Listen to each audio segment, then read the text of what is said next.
So a bill named for New Jersey woman killed by the fake Uber driver just passed the US House.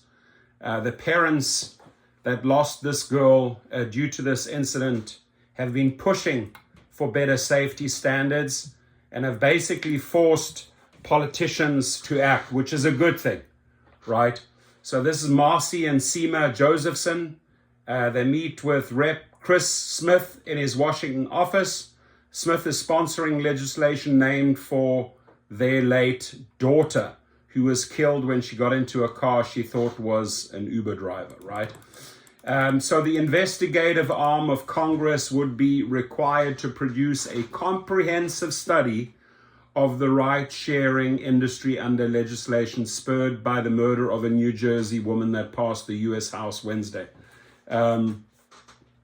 Truly a step in the right direction, especially if they have to now investigate and look into this ride-share industry. When it comes to safety, I'm sure they're going to see a lot of skeletons come out of the closet, right? They're going to see a lot of things that like, wow, had we known this, we would have maybe introduced this bill a little earlier. Under the bill, the Government Accountability Office would study the incidence of assault and abuse of both ride-sharing passengers and drivers, the quality of the background checks of drivers, and of the state and local laws requiring such examinations. Now, they left out of there the background checks for riders, and I would hope that they would take this into consideration, right? Because otherwise background checks just become a one-sided thing,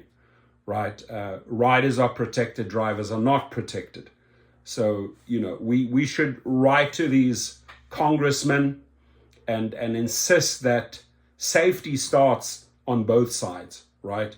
We want safe riders get in the car just like they want a safe driver behind the wheel. It would also look at the safety steps already taken by ride-sharing companies, taxis, and other for-hire vehicles, which are dismal, which are absolutely dismal, right? They bring this little in-app panic button, and that's pretty much all they can show, right? Or a verification code. But it's still way too easy for a rider to get on the platform, commit a crime, and then go out and do it again, create the next account, right? So there's a lot that needs to be done here, but it's a step in the right direction. So it also says, in addition, businesses could no longer sell signs that allow people to pose as Uber or Lyft drivers unless authorized to do so by the company. So all these neon signs, right, that you can get on Amazon, those, probably made in China, these little neon signs. I've given away many of them. You could pick them up for $10-15. That will end, because they say if those signs get into the wrong hands, things happen, right? So good point. I would be all for that, not against that these signs come out of circulation. The legislation, Sami's Law, was named for Samantha Josephson of Robbinsville.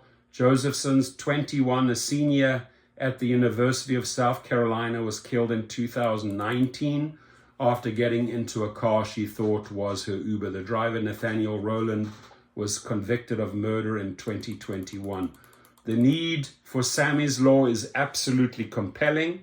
The bill's chief sponsor, Rep. Chris Smith from the 4th District, said in the House floor, "I asked my colleagues, do any of us really believe that ride sharing on Uber and Lyft are safe, especially for women?" Right? Sami's Law was combined with several other bills and approved in one motion by majorities of both parties, 349 to 80. The only no votes were cast by Republicans, including Rep. Jeff Van Drew. Get rid of him, vote him out, right? Smith and all 10 New Jersey House Democrats voted yes. The bill now goes to the Senate with a possibility that lawmakers will agree to include it in an omnibus spending bill now being drafted to fund the government through September the 30th. So they're going to wrap that bill into several other bills. It should pass.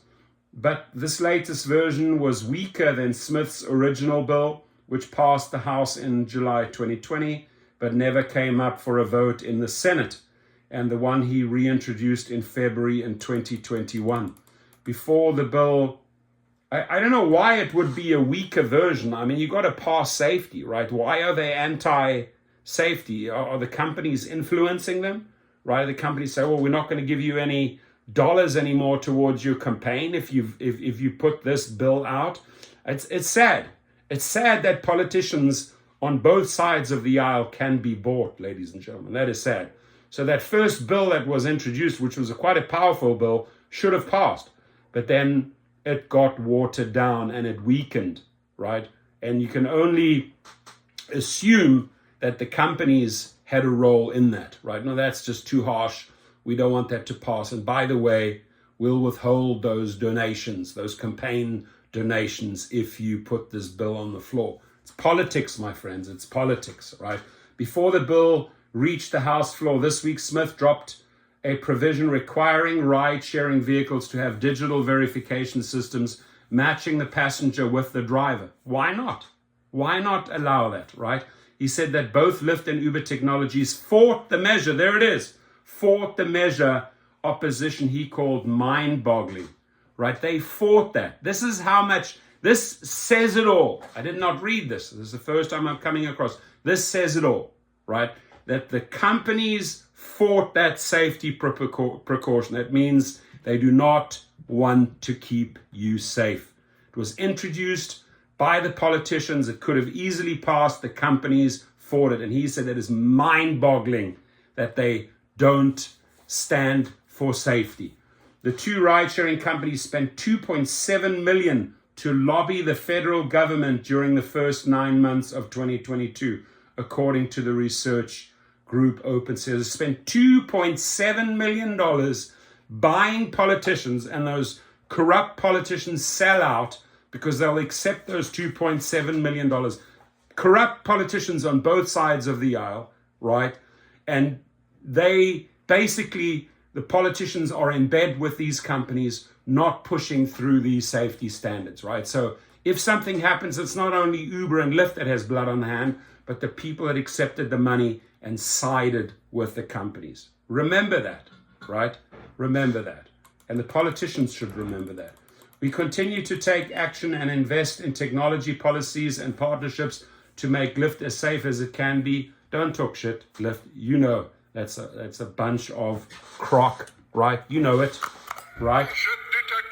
Take precautions. You know it. We know it. The company said in a statement after the vote, we commend the Josephson family and Representative Smith for the efforts to pass Sami's law. Uber did not immediately respond to requests for comment. Josephson's parents, Seymour and Marcy, have been frequent visitors to the Capitol. Thank you for doing that. Thank you for standing up for safety.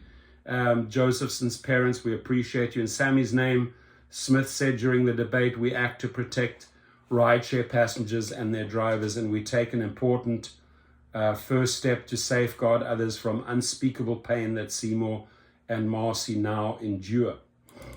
The Josephsons have shared their heart-wrenching story firsthand with so many of us on Capitol Hill, said Representative Greg Stanton, Democrat, Arizona, who led the floor debate. Throughout their grief, they have been committed to working so no other family will have to go through this kind of pain, that the millions of people who use ride-hailing services can do so with safety protections in place, right?